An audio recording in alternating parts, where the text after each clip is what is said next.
दरअसल साल के शुरुआत में फरवरी के महीने में ही एक बड़ा हादसा हुआ जिसमें बहुतों की जान चली गई। और ये हादसा इतना भयानक था कि सभी की रूह कांप गई।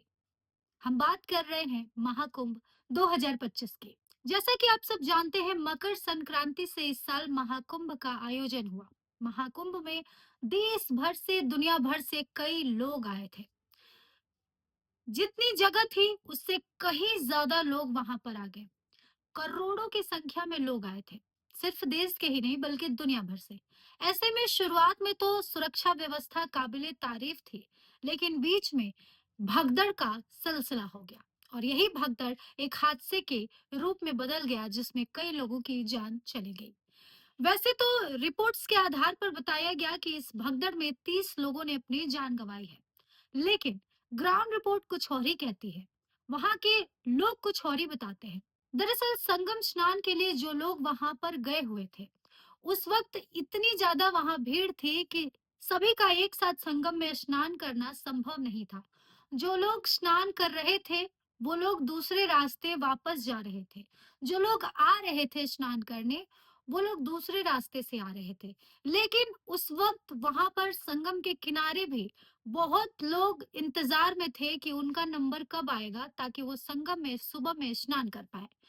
एक तरफ लोग स्नान कर रहे थे, एक तरफ स्नान करने के लिए और संख्या में लोग आ रहे थे, और एक तरफ बड़ी तादाद में खुद स्थल पर, गंगा तट पर कई यात्री बैठे थे, कई भक्त श्रद्धालु बैठे थे जो गंगा स्नान करना चाहते थे। रात्रि का समय था, तकरीबन 2-2:30 बजे के आसपास। उस वक्त कुछ माँ अपने बच्चों को लेकर सोई थी, कुछ लोग फोन चला रहे थे, कुछ लोग गहरी नींद में सोए थे। और इस इंतजार में कुछ लोग सो गए कि अभी कुछ घंटे बाद जब उनकी आंख खुलेगी तो वो संगम स्नान करेंगे।